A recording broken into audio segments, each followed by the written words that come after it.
The season of the witch. Oh yeah, right on time. Hello everybody. How you doing? Little Donovan, who is an actual real shaman. So his music has a mighty power to it, as they would say. Welcome, everyone. So good to see everybody.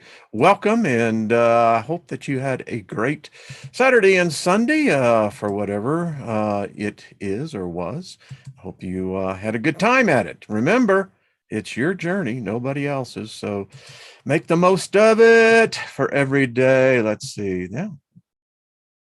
So I just speak favor over everybody lost in space. We're just thinking of you. I'm just not going to let that fire ain't going to get near you, buddy. And I know 1,000 feet isn't a whole.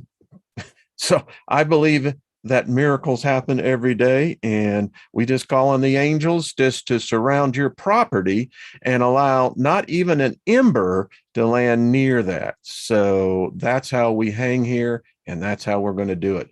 So welcome everybody. Hey, Martin Heidi, how you doing? David Castle, El Gapo, how you doing? David Barry, much love to you, brother. Posey and Nina the Mystic, much love to you, dear. Robert V is in the house. Enjoyed the show the other night. Nina, Eye of the Maelstrom, how are you doing, my dear? Good to see you. Gaia, much love to you. And Paul, Anna, hello, how are you? And Isby, good to see you. Susie Q, big hug to you, dear. Kathy, good to see you as well. Beloved Abstract, how's it going? Good to see you. But Melissa, hello. John Price, good to see you, buddy. Hey, Tammy, what's up? So Michaelis, good to see you as well. Yeah, we're standing strong. Marissa, much love to you. Good to see you with our friend Lost in Space. And listen, the angels, folks, I just got to tell you, it's remarkable what starts happening in your life if you really do believe this. So I was meditating, and once you give the angels permission, you have to give them permission to speak. I know, sounds a little bit odd, but it is true. And you have to let them speak on their terms. That's how it is. Hey, Crystal, what's up, girl? Sandy Scott, good to see you. Hey, Julie Ann. 2 years ago, was it yesterday or day before? First time our resident alchemist, Julianne Payne, was on. Big Al, good to see you. Much love to you, brother. Invoking my sham talisman. Hey, yes, it will. It actually carries it. Master Darkside, good to see you as well. So, for me, I grew up, the largest majority of my life was predicated upon faith, calling those things that be not as though they are. Now faith is the substance of things hoped for, the evidence of things not seen. And if you really get down to it and be real honest about the framework here, magic is faith. Faith is magic. And for me, I believed in the 12 gifts of the Holy Spirit. Now, I could take those very same gifts, bring them over into the occult where they originated from, and I can begin to find out some, wow, deep mysteries. I know this by experience. You see, there's an elevation between believing and knowing. Believing is right here. Believing says, well, I got that 1% factor, but knowing says it's absolute. No more discussion, no more debate. It's absolute. That's knowing. And for me, I know I can lay my hands on another human being, on an animal, and I can speak healing into their bodies. I have seen this. I mean, I don't even question it. And as far as where angels are concerned, dealt with them all my life. In fact, I got to tell you, this deep study I'm into, and I mean, folks, I'm into it deep. It's like a homecoming. And the most wonderful things are happening, even in these challenging times, which they're challenging. Yeah, we have favor on our lives, and we have this aura of hope and it's beyond hope. It's knowing. It's like, fine. And when I finally made the connection that magic is no different than faith, I think if you think about this, the Christos said, he who believes all things are possible. Nothing is impossible for him who believes. And it requires faith. Faith is the activator, and then it happens. And so as I am getting into this and got another book, I love these books. There is this one here, by the way, is Angelic Sigil Keys and Calls. Very interesting. A lot of correlations between this and the 72 angels that we have just finished the study on, of the angels of magic. And we're about to get into a study today that this guy is so cool. I got to tell you what, I love his art. I have actually printed it off, and I'll be making these into JPEGs. Powerful, powerful, powerful sigils here, folks. And yeah, when you really get into this book, and I am well into it, it's amazing what happens if you give these angels permission to work in your life. And that's what I've done. And I got to tell you, literally before I came on, the doorbell rang, and it was UPS. And I just got delivered a gift from my good friend, Nathan, Freighter Nathan. And I believe it's I believe, but he'll tell me. He is a brother from another mother. He's a powerful, powerful magician. He is, he's a wizard. Powerful, powerful. I believe I've left his link to his website. If not, I'll make sure to get that back in there permanently. So he told me, and I didn't ask for this. It just came out of nowhere. He said, I sent you a gift. And, I said, thank you. I mean, what do you say? I had no idea what he was sending. So I got this, and it came where it's sealed. I'll just give you a little peek. This is powerful, powerful magic. And what I'm about to show you, folks, is going to blow it. I cried. So I open it up, and I get this, and you can see that I'm actually going to have this mounted. By the way, this is exquisite parchment paper, and in here it is the sixth pentacle of Mars. I have the coin that goes with it. There's two. And it says, the owner of this talisman cannot be injured, wounded, or harmed. If attacked, the foe's weapon shall turn against him. I got friends in high places. That's all I got to tell you. He goes on to say, around the 8 points of the radius of the pentacle, the radii of the pentacle, are the words Elohim, Gabor, Elohim hath covered, or protected, written in the secret alphabet of the Malachin, or the writing of the angels. The vinicle is from Psalms 36:15. So I get this letter. I mean, this is quite amazing. And he said, dear Wayne, since our last conversation about my video, message from the angels, Yathiril, much water has gone. And he just tells me, he said, what you are holding in your hands, let me give this to you. This is powerful stuff what I'm about to show you, folks. I'm writing to you because the passion for the esoteric path is what connects us.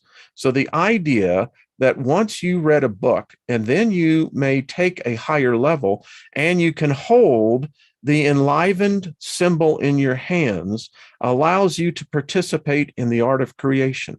What is more, that idea reminds me of the words I wrote in the 72 Angels of Instruction. Coins as spiritual keys, the divine multidimensional principles condensed and locked in three-dimensional talisman coins that open the gates to the no leading forces sent by the Creator to guard and help the humanity. He says, what you are holding in your hands is a gift from me. It is the collection of the 72 angel coins and spiritual cards. Accept it. And if you want, you can make a review on YouTube channel. Well, there's exactly what I'm doing. I'm sure people will like it, and maybe some are seeking this kind of tool in their magic works. And I'll will continue to read this, but I wanted to show you. So when we talk about, the angels, the 72 angels, you have to understand angels they have their good side and they have their bad side. I have found them to be extremely kind. And what I'm about to show you folks just blew me away. So I get this beautiful box. The gentleman does such great work. And there you can see. And within the box, there is an instruction on how to work with the 72 angels. And oh, am I going to have this is an adventure for me. If you go into something with no fear and you go in with the attitude of gratitude, it's like, hey, how you doing?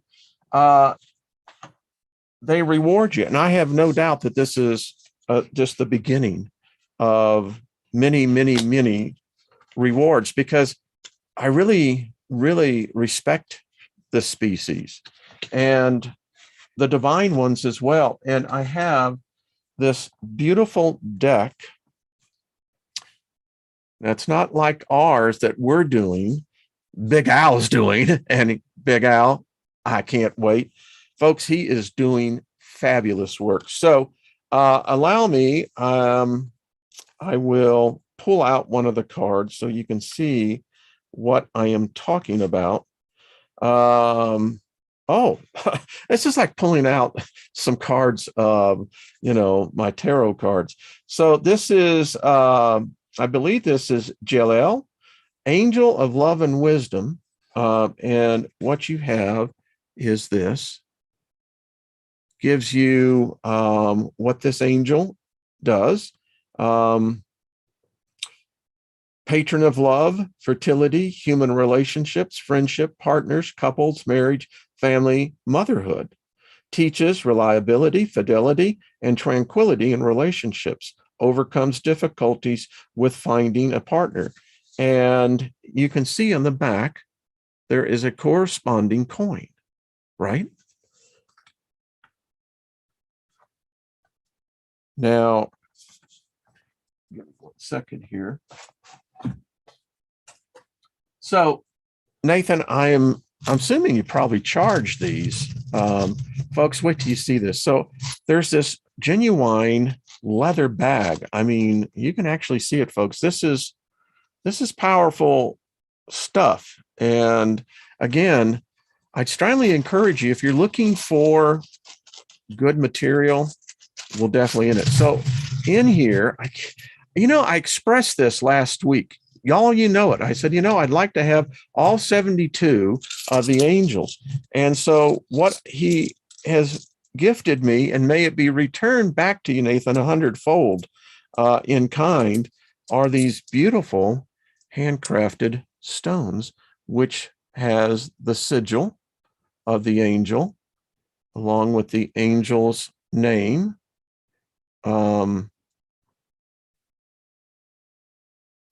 And again, you can hear there's 72 in here. And I will learn, my friend. I shall prove myself into the craft. Thank you, thank you, thank you. I will let y'all know how it goes. This is just a marvelous, marvelous gifting, and so honored to have.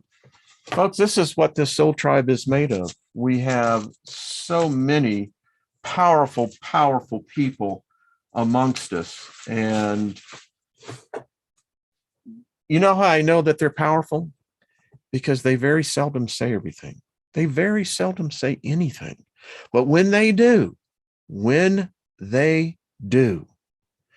you would be wise to listen. Humble yourself. Listen, if you're going to be a teacher, you have to always remain a student. It's just the way it is. There is no absolute teacher but one. That's the all. God, creator, however you want to phrase it. The rest of us, well, we're pedaling as fast as we can. Hey, Lucky Stone, how you doing, brother? Julie, good to see you. All right, good to see you as well. Hello. So yeah, yes, Isby, I will post a link to, I thought I had it in there, but I'll make sure I have the link in there. It's a humbling. I know what these cost. I mean, I know what they cost. And, you know, this is an honor. And you don't dishonor the gifts. And all gifts originate from the one. And it's when we are obedient. And not only obedient, it's when we respond to that little quiet inner voice. And thank you. That's all I can say, Nathan. Thank you, thank you, thank you. It will be fun as I continue to get into this, and I'll share it with everybody here. So, speaking of which, if you got them, let's have a sip. Cheers, everyone. It's 5 o'clock somewhere. Although I never drank at 5 o'clock. I was always working. Like, who's got time to drink at 5 o'clock? Yeah, all right. Lucky Stone, how are you doing, my brother? I think about you often. And Charlie, good to see you. Cheryl, hello. So let's get right into this. Interesting enough, I read this book this weekend, and it's a fun read. Real quick, we're going to go back and revisit the Sword of Moses. The reason being, when you get into the study of this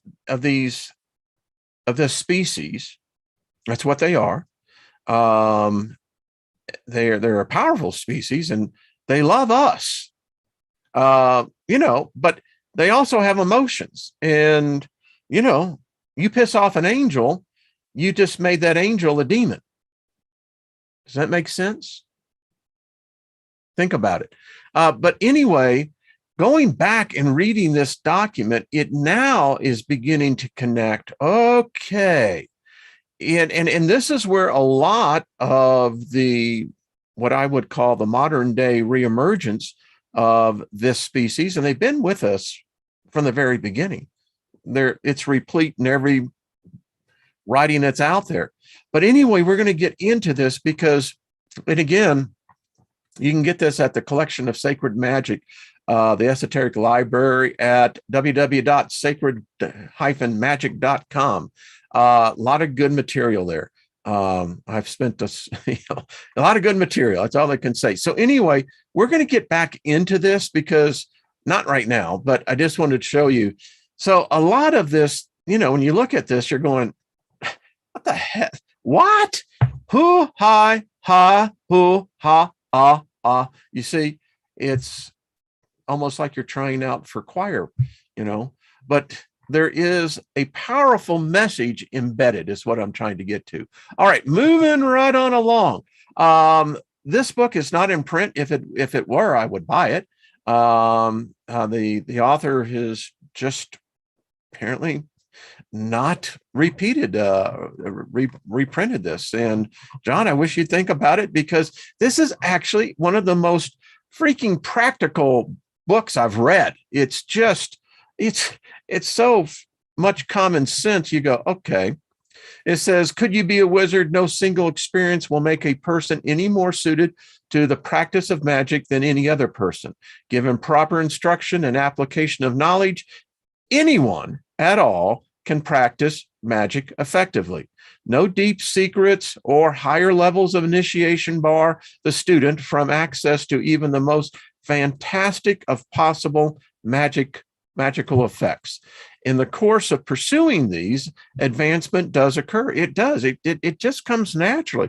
And the first time you conduct a ritual, first time here, let me just tell you this. Every person I know is well-versed in rituals. Most people I have met are more versed in cursing than casting spells of good fortune, but nevertheless, you're really good at rituals. You're really good at casting, whether it be curses or, spells of happiness, whatever. And the first time you practice and you realize that, you just get better and better. There are spiritual beings that are there to assist you, every one of you. And what you have to do is overcome your doubts. But once you get into this talk, do what I do. Talk to yourself in the mirror. Do self-talk. And as I have told you over and over again, if you will learn to doubt your doubts, you will never doubt your doubts again. All right. Spiritual enlightenment will not make magic more effective, nor repetition. Only trial and error will increase the efficiency of your art. Anyone can discover if magic works to his or her own satisfaction by making an effort to try it and find out.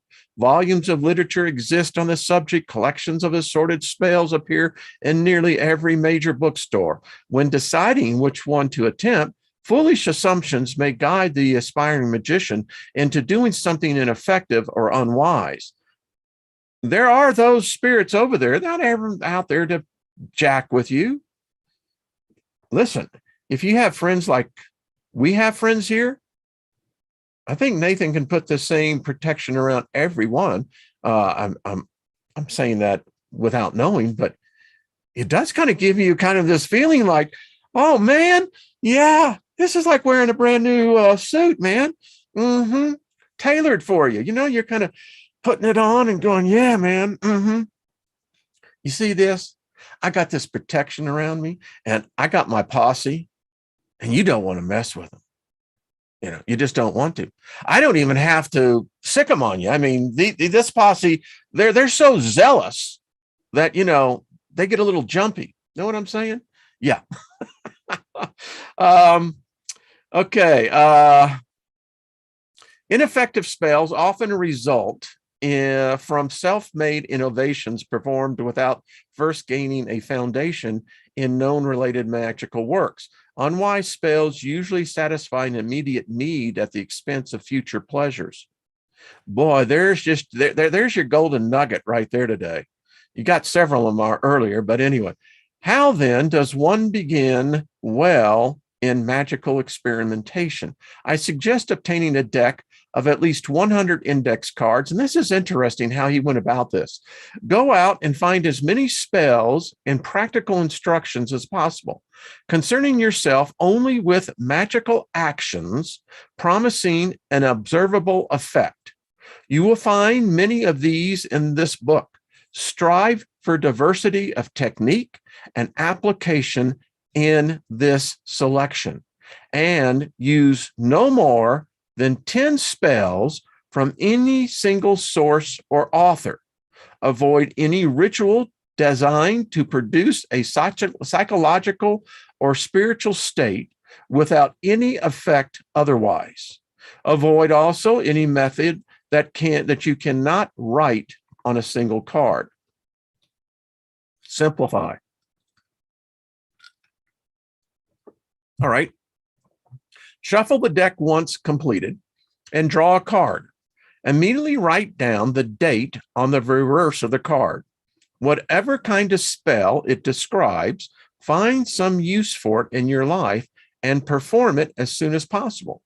Observe any results or lack thereof. If it worked, keep it in the deck. Otherwise, toss it. Do not proceed until you have performed the spell and given it a chance to work, at least a week for minor effects.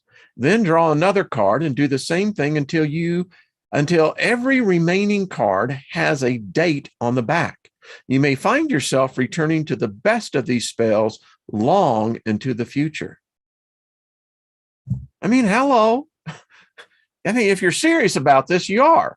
I mean, and I thought this is an exercise. It's just like any athlete. An athlete has to go out for trials. Did you ever think about that? And the reason why an athlete goes out for trials is that he's going to be tested. She will be tested. Each chapter of this book details an independent but connected body of instruction. Some, like the sections on dreaming and psychic power, present a sequential order of practice, all geared towards gaining specific abilities and experiences. What you do with these powers is up to you. Pursue them to the extent of your imagination within whichever moral and ethical guidelines you choose.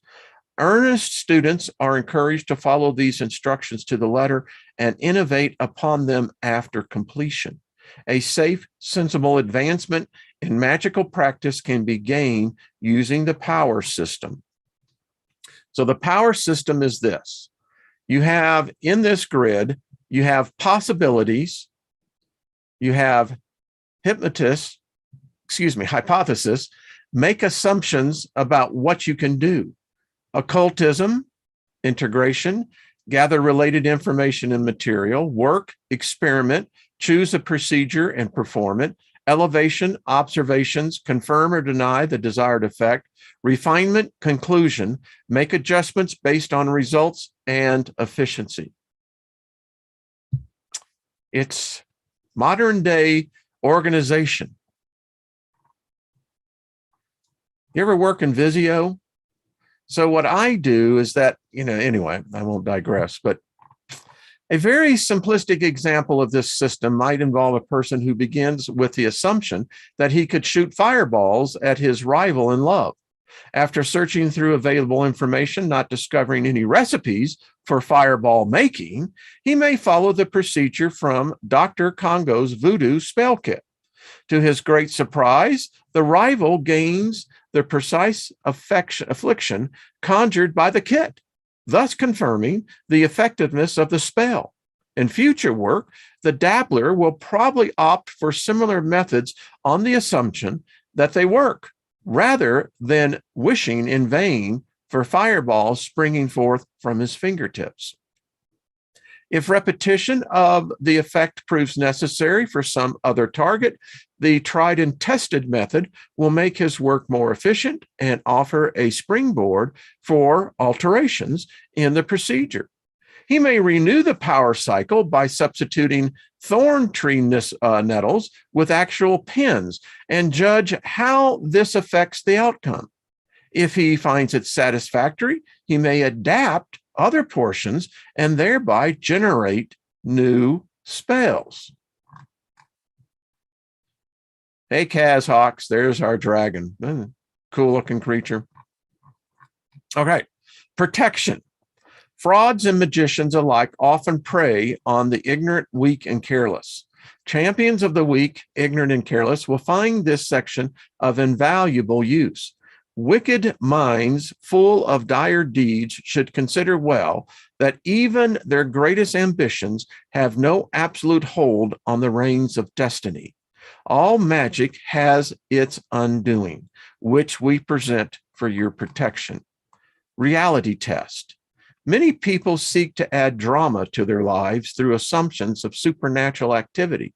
These often seek help from spiritual predators. Wild tales abound for the avid listener, with teenagers opening infernal vortices in basements, people getting attacked by vampires, demon enticing children into role-playing games, and the incubi going around like drunken college kids. How will you tell an actual problem from an overzealous rant? You'd be surprised how many non-humans are on college campuses. This usually proves simple. Why are they on college campuses? Because the energy is so abundant and it is so diverse, and they lust over that. But anyway, I digress.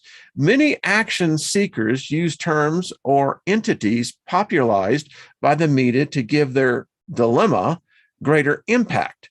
People who do this display expertise. They know the nature of their problem and the exact cause, and often embellish both with a great deal of colorful jargon lifted from fiction. This person claims that they could take care of themselves if only the situation had some vague difference of circumstances.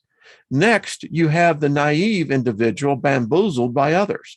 This person has met an individual or several who reputedly practice really serious occult rituals. They may possess incredible psychic powers or have a secret identity as a spirit or superhero of some kind. The individual seeking help has broken away from the person or group from whatever reason, and the group now persecutes them with malevolent curses. In this case, which turns up often, pay close attention to the details of the situation. Often, a fascinating ex-lover turns into a horrible incubus when the relationship has ended. The second type, the veteran of a fictional conspiracy, also turns up frequently in religious sects opposed to their previous associations. Most people who suffer from actual psychic or spiritual attacks have absolutely no idea. They will come to you as a last resort when circumstances have gotten too weird or horrible for them to explain rationally. Maybe they link their problem to some source, something that terrifies or confounds them, or perhaps they have a beef with a particular enemy.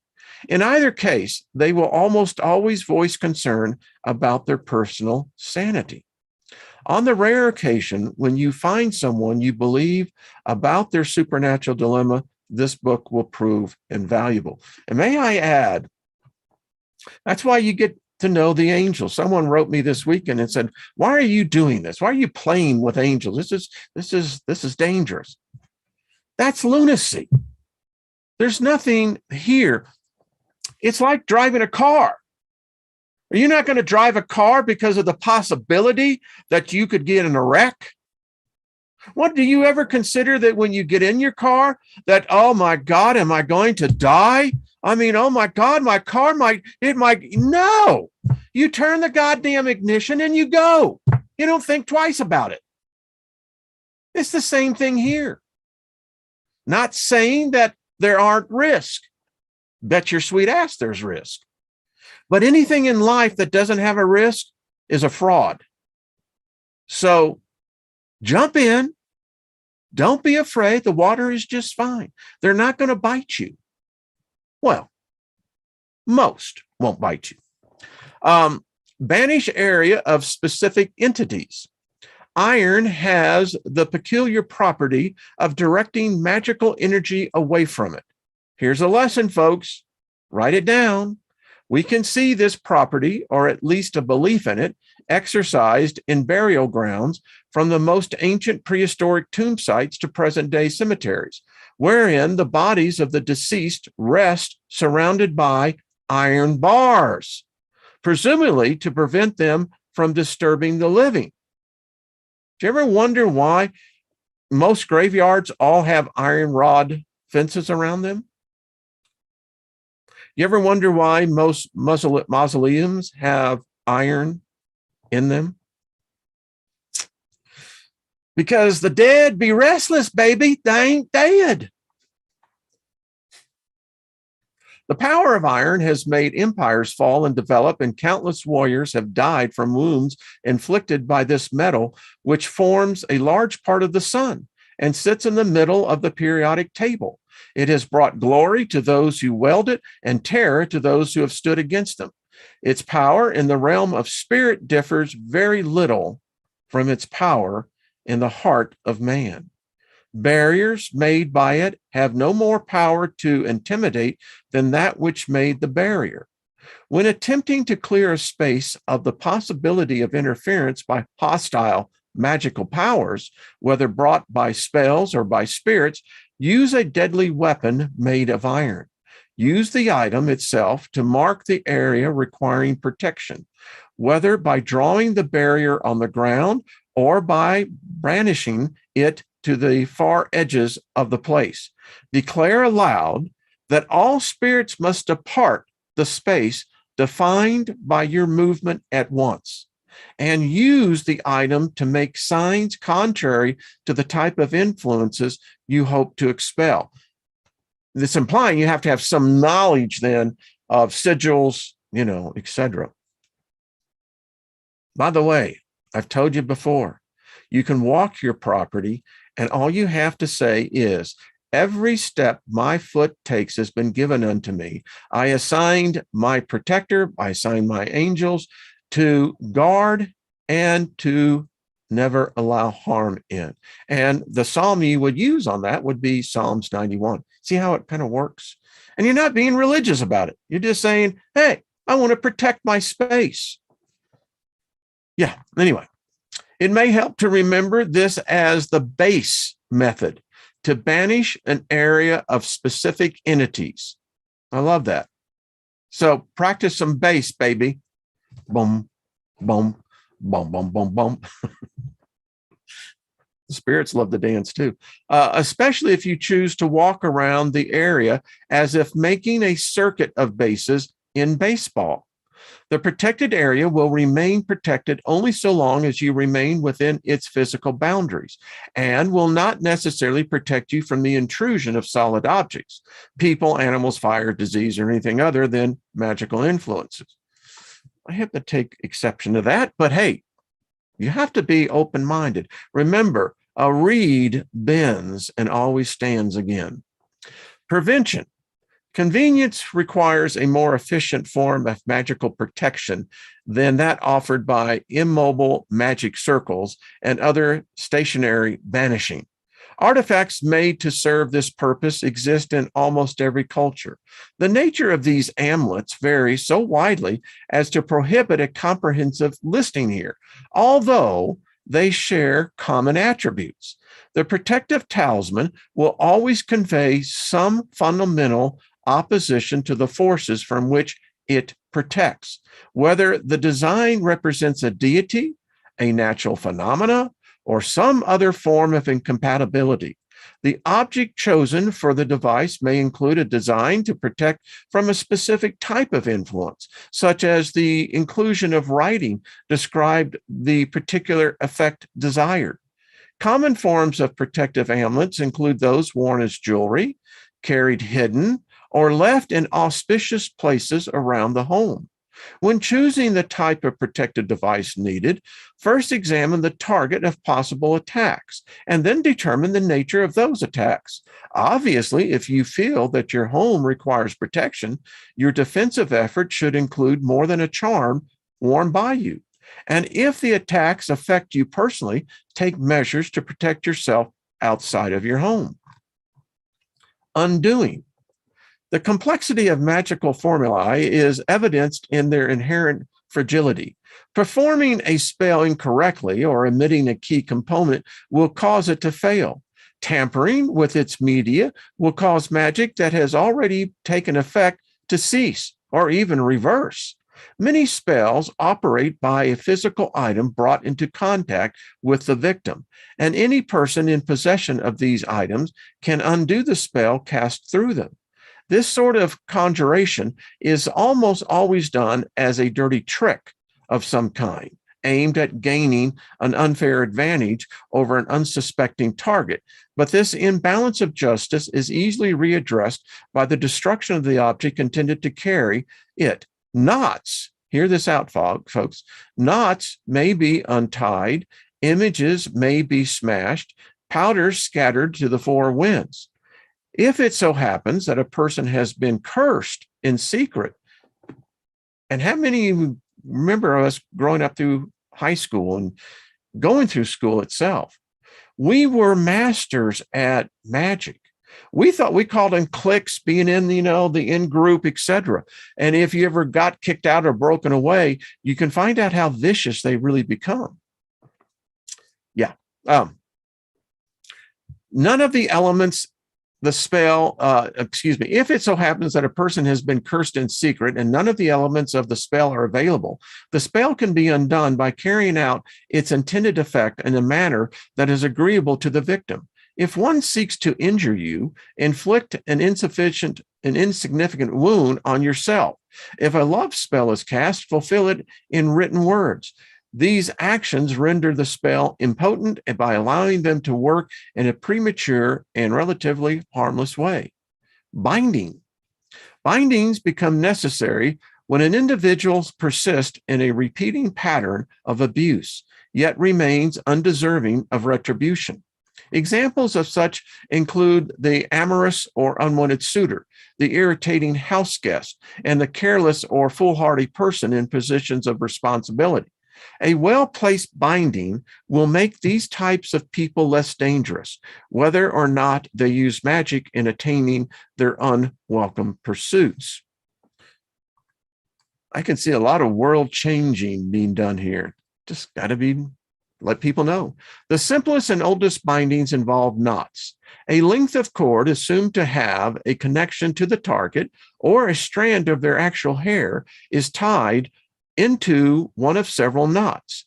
At the tying of each, an incantation is spoken out loud to specify what will be prohibited of the individual henceforth. You can choose a number based on the individual's age or any significant fact associated either with them or the situation you wish to prevent. Variations on this method abound in traditional magical literature. You can tie knots around objects connected with the person, or you may place the knotted cord in a place where you wish to avoid some specific event. Alternately, it can be used to bind objects together, signifying an inescapable physical union, as in common in love spells. Bindings can be performed with chains, ribbons, tape, and even heavy stones. They are one of the most versatile aspects of sympathetic magic. I like that, sympathetic magic. Another one to write down. Neutralization. Salt is one of the oldest ingredients used in magical banishing. Sorcerers of ancient Babylon and Zoroastrian priests would fill a basin with water, cast salt into it, and then sprinkle the salt around the area, requiring purification with a stick made especially for this purpose. The modern technique follows this procedure almost exactly, the only difference being the nature of the vessel and the content of the incantations used while distributing the water. In these rituals, sometimes the bowl containing the water would be decorated with signs and words designed to lure spirits and powers into the water. And sometimes they would have no markings whatsoever. Sometimes the incantations would invoke the name or names of various gods and spirits, or contain instructions to the spirit's banishment by the ritual. And this is really interesting because I think sometimes we're learning, but that's why you can speak the favor to water, speak loving thoughts to it. It's better, and it will absorb that. And of course, if someone is in a very foul mood, I wouldn't drink that water. Just saying. But it's also used for divination. You can see the future into it. We'll study that here. Often the procedure would not require any words or names to be spoken. In some examples, no basin or water is used at all, and the salt is merely thrown around. as in the popular superstition of tossing salt over the left shoulder after spilling it or committing some other unlucky act. It would seem, therefore, that the power of this style of banishing is derived not from magical words or signs, but from the power of the salt itself. Salt has remarkable powers. It's very, how shall we say, conducive to electricity. Salt falls in the very middle of the pH scale, representing the boundary between things acidic and base, making it the universal neutralizers in nature, and most easily visible example of this quality in salt can be found in the ocean. The fact that electricity is harmful to the body in water results from the presence of salt in your skin and not from the water itself. This property of attracting electrical charge may have some connection to its power in magical banishing, considering that all spirits carry a charge. I'm on the quest, and I believe that this can be done, of building a device that would literally zap the charge of a negative spirit. Of course, you're assuming that the positive spirit is positive, right? And check that out.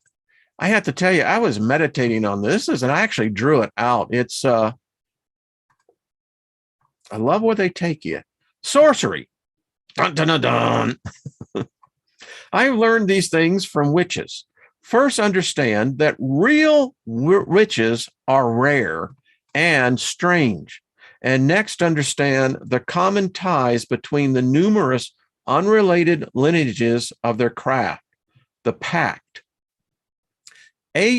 powers of witchcraft stem from a mutual obligation held between a woman and the spirits who attend upon her whim. It requires nothing more and may consist of nothing less. One willing to take such responsibility must consider her ability to fulfill the terms of the pact without fail. One, on the night of the full moon, by the way, did y'all see the full moon today, last night? So far into the south, really weird. Prepare an offering of bread, butter, wine, and honey. If you wish the pact to continue throughout your generation, you must use your own blood and request this addition to the terms. You must go alone with your offering to a large area of undisturbed land, with as many examples of local foliage and wildlife possible. Call the goblins out loud. Yes, I said goblins out loud in the following manner. That's why apparently true witches are rare.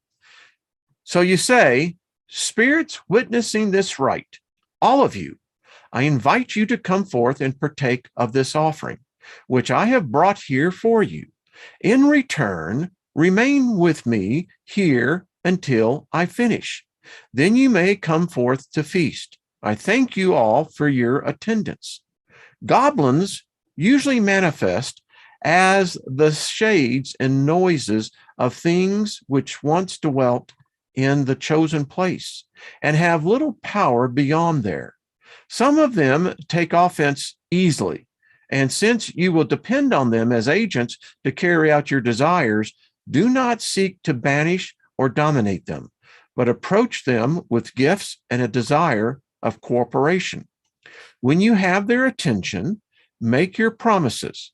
You must agree to give a regular offering at the site you have chosen for work and swear to give homage to no other spirits. In return, ask them to grant you boons so far as they have the capacity to do so. Goblins can grant powers to bless or curse individuals, to tell the future, reveal secrets, provide talents, cast enchantments, place bindings, alter the weather, communicate with spirits, repulse or attract, and confirm immunity from consequences. The power of goblins to bestow these powers will increase over time with offering and homage. You must seal the agreement by some sign. Your signs include the oath and the offering. Aside from those, ask for a specific sign from the goblins.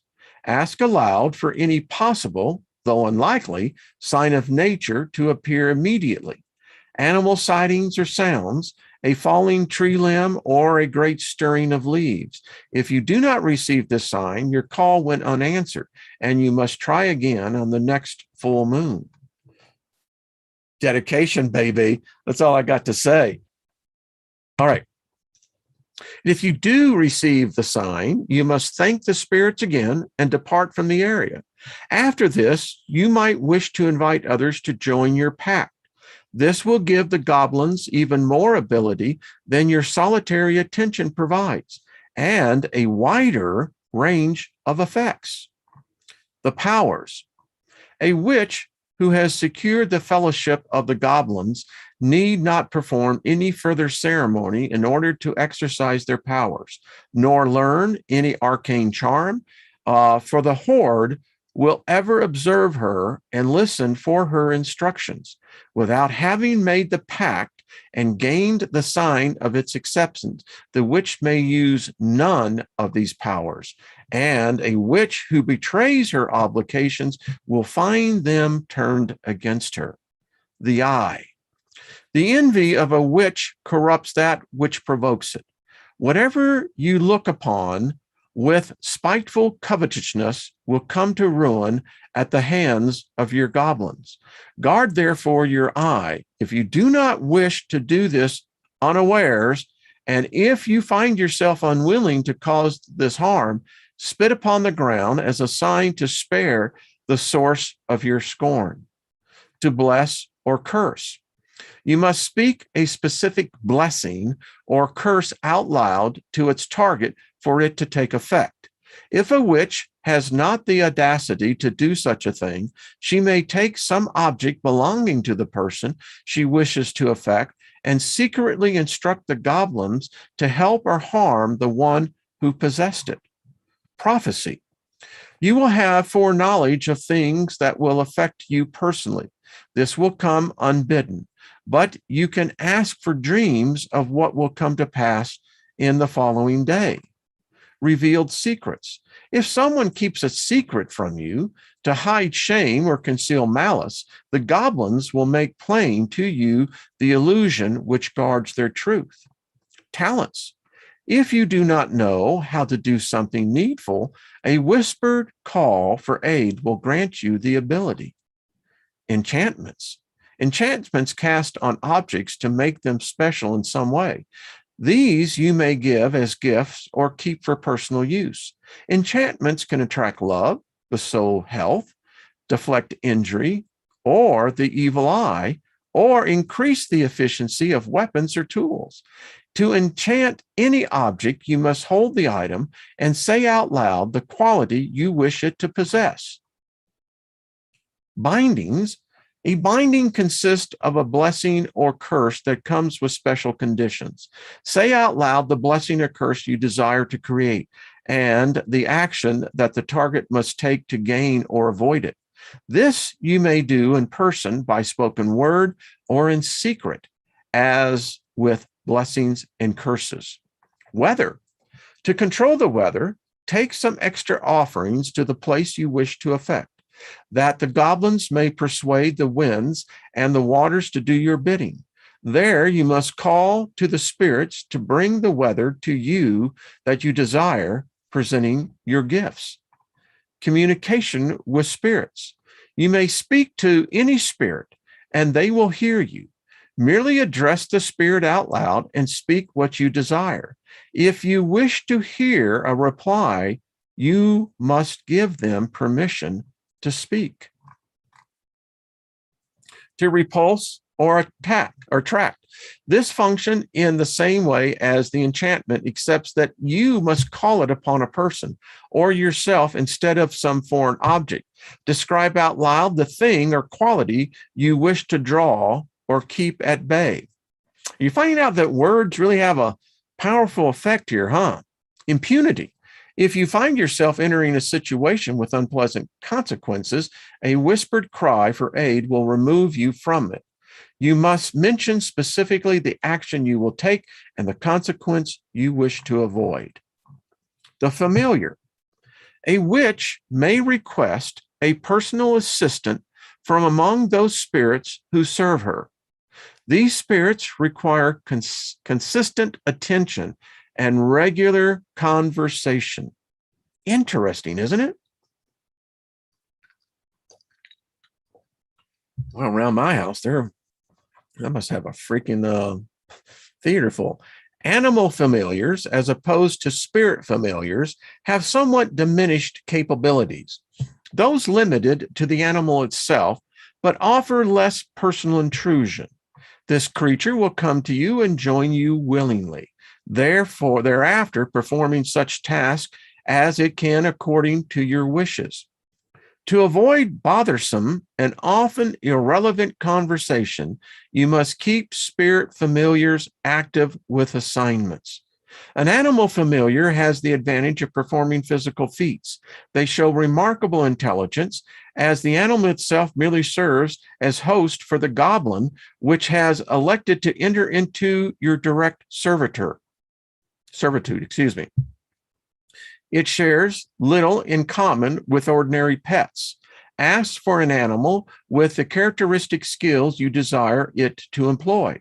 For example, a dog will defend you, but requires a great deal of care. Cats will carry out small mischief. A bird may speak proficiently. Usually, though, communication takes place with the witch speaking out loud, to which the familiar replies telepathically. The witch might hear the familiar out loud, but others present usually will not. Spirit familiars can give information and carry out small tasks, sometimes at great distance. You can confine them to specific places if you do not desire the unasked for attention, best in rooms, boxes, small statues, or jewels. Now you know where the genie in the bottle came in at, in the Pandora's box, Be careful for what you ask for. These also communicate telepathically, though others will sometimes hear them when alone or when they stand outside the room. While ordinarily the power of a witch do not extend beyond the area in which the spirits recognize her, the familiars allows access to powers wherever it follows her. It will serve as her intercessor to spirits of unfamiliar places and assist her when she has moved beyond the established domain. In this respect, a spirit familiar has the advantage of giving her the ability to transport its power discreetly where animals cannot go. I just want to stop right here too. So the first time I learned about familiar spirits and what they actually do, again, was odd of all places, was in the book of Acts. And the story goes that Paul, the apostle, was in the city of Ephesus, and there was a young woman who was following Paul. And wherever Paul would go, she would start prophesying, telling the people what he was going to say, what was going to happen next. Well, Paul got fed up with this, and then she began to tell everyone about your life. Now, she was a slave because she actually had masters that had the familiar spirit, apparently, that she was open for. So she was making money for her masters on this. Well, the story goes where Paul bound the spirit and cast it out of her. And then the guys that had this familiar in her got a little PO'd, man, because their money train stopped. I know, but it's relevant. All familiars, if neglected from anywhere from a few days to a few weeks, depending on the temperament of the spirit, will depart and not return. And they'll also tell on you. They'll tell others, don't trust that one right there. They say that they're going to do this and they're going to do that. Hey, listen, I hung around her for a week. Yeah. All right. We've finished up with the sisterhood. The sisterhood. Including others in your pack expands your influence to a wider area, thereby gaining greater favor among the gluttonous goblins. These women must make obligations as you have done, and they will receive the same benefits according to their adherence thereunto. Though you accept their pleas or invite them to join you, you may do little but present a woman before the goblins, who alone decide whether or not to welcome her. Make sure the prospective sister knows full well the obligation she must make and what she will gain from it.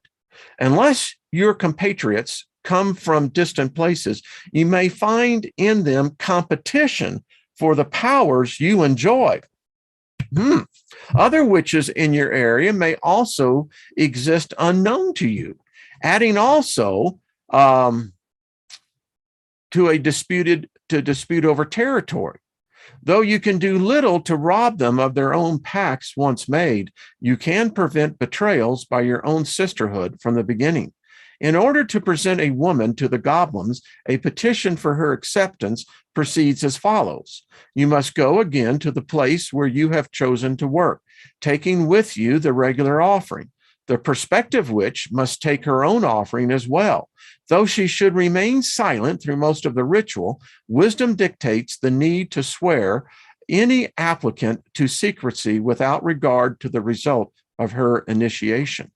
Make the call to the goblins in the same manner as before, adding, "Tonight I have brought my companion before you, seeking to enter the pact we have made, you and I.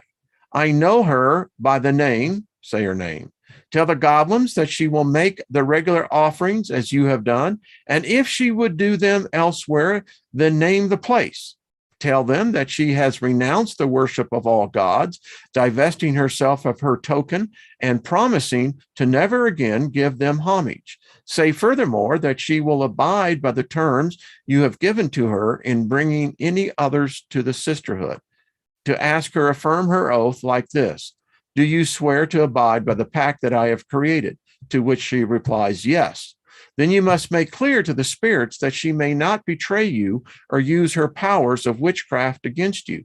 For if she does, she will lose all of the power she gained, and the goblins will turn against her and seek her ruin. When you have finished, ask the goblins for a sign of her acceptance. If they do not provide such a sign, they have not accepted her. This may lead to a sour grapes reaction. She may assume that all of your craft illegitimate and useless, leading you to public humiliation, all on account of a failed initiation. This can also lead to your own persecution if she decides to tell others who would act against you. Though this would cause her suffering, choose well whom you present to the goblins. Defamation will not diminish the effectiveness of your craft, but an angry mob might. Even a small sisterhood can accomplish a great deal of tasks and reap great benefits. Make both your dedication and demands with boldness that your influence may increase. There you go. All right. I love this stuff. It's so cool. All right. Well, that was our lesson today. Actually learned how to do a lot of the magic.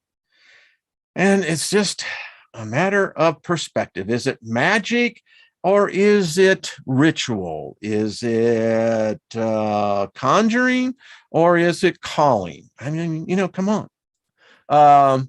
Hey, Jenny, how you doing? Much love to you, girl. So I hope that this was fun. It's fun for me. And I know it's fun for you because I get the emails. And again, it's not for everybody, but I think this part is really just for those who are really seeking it. And I mean, I wasn't seeking this from Nathan. I mean, I was not, but he sent me power. And I mean, I felt it when I opened it. I mean, Nathan, I just got to tell you, I know you're going to be listening to this later, but it just, I mean, it was like it's like someone turned up a static meter, and was shooting, positive electrons all in the air because the hairs on my arm stood straight up.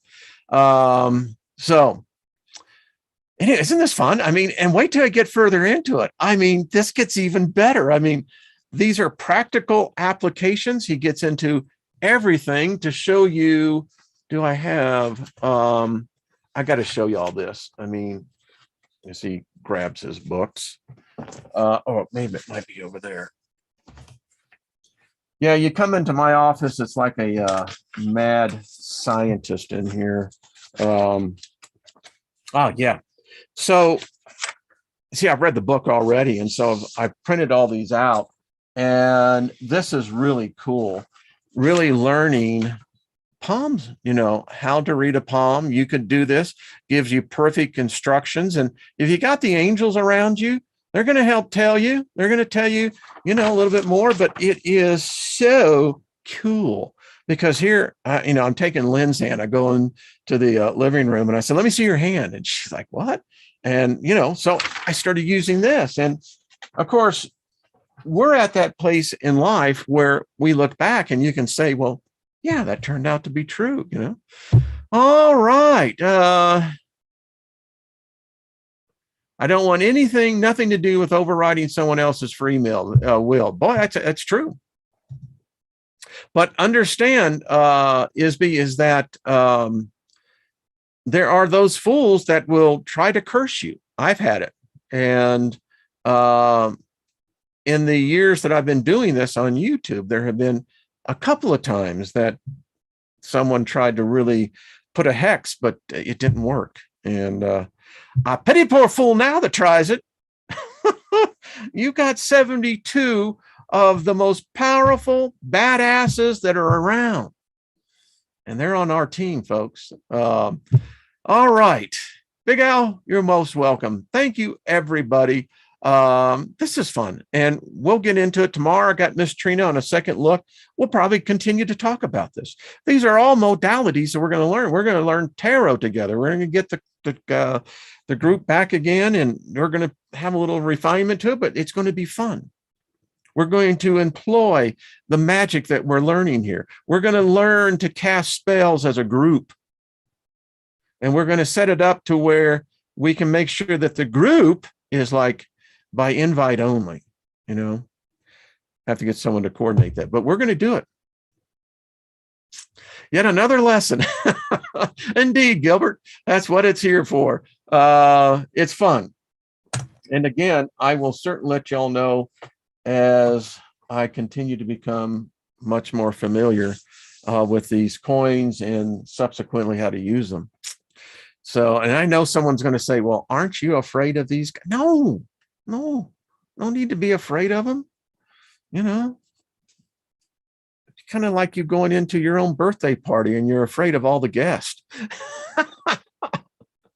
Thank you, Isby. Much love. Gaia and Paul, much love to you. Martin and Heidi, much love. Brent the Gent, good to see you. Shannon, hello, dear. Good to see you. Eric, hello. Mary Wins, good to see you. Much love and favor. Maddie, back at you, girl. Beloved Abstract Fun. Miss Julianne, much love to you, dear. Thank you for all your talents and gifts. You have added to this group in so many immeasurable ways. I enjoyed seeing you Friday night. Lori, belated happy birthday, hon. Didn't know it was your birthday, but you're still looking good and still got it going. So, all right, everybody.